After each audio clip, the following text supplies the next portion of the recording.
But in the stomachs of our seafood, researchers are mostly finding a different kind of microplastic. Major thing that we were finding were these fibres, and so that really begged the question, where do they come from? They're going down our household drains at an astonishing rate, but barely anyone seems to realise. If animals that we're eating are eating plastic, we could potentially make that assumption that these chemicals are in our seafood. What kind of microplastics are ending up in our marine life, and how much damage can they actually do?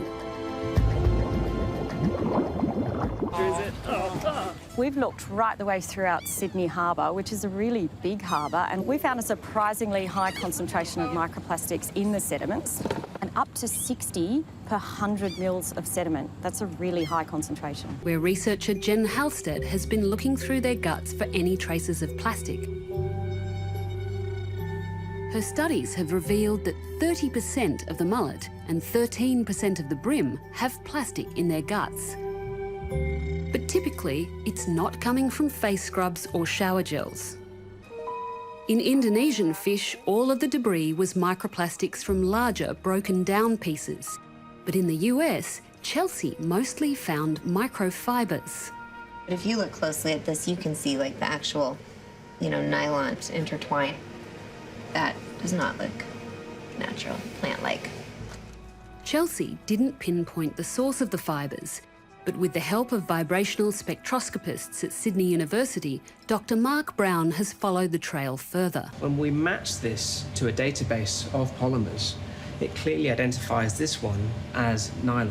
The second one here matches to polyester, polymers used in clothing. They seem to have a high fibre diet and it's full of synthetic fibres.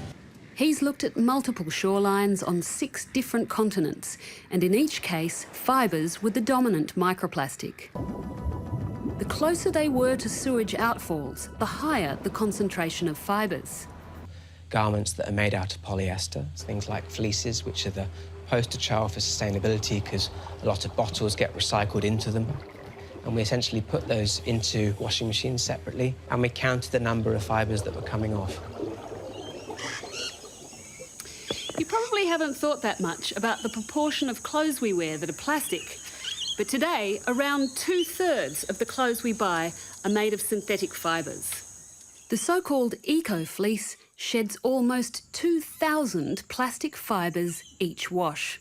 Other polyester garments aren't much better. But can these thin fibres carry the same chemical load as the other more spherical plastics tested? I think the toxicity of the microplastic particles will vary with their shape and size. So the fibres have an incredible amount of surface area. The more surface area, the more likely they are to actually carry those other contaminants, and they would then be transferring into the fish tissue. Aside from the direct effects of eating plastic, chemical doses are already known to biomagnify up the food chain. These chemicals might absorb to the plankton at the bottom of the food chain, and one fish eats 10 of those plankton. Now that fish has a larger dose, right? 10 times the dose of the plankton. And then several of those are eaten by a larger fish. And so the question is, how is plastic contributing to this thing where we're seeing these large concentrations of chemicals in top predators? One of those top predators is us. And it's well established that toxic chemicals can transfer from contaminated fish to humans with serious side effects. With all the billions of people wearing plastic clothes, suddenly the problem appears a lot more diabolical than microbeads. We've been speaking to the public, government and industry. The public have voted this one of the most important issues to be sort of tackling.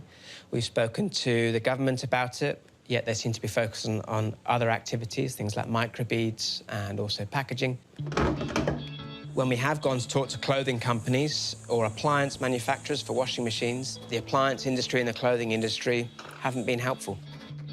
Mark says a simple filter could be added to washing machines to stop all kinds of toxic fibres from reaching our seafood. And do we really need all the industrial chemicals added to our clothes and other plastics? We're seeing all sorts of chemicals come on the market, up to about 15,000 per day. The problem is that we're not doing the tests to keep up with the types of impacts that could be occurring. Which one's causing the impact and which one's is causing more of a worse impact? If we understand that, we can start making choices. We need a healthy ocean because it is all connected, and our fate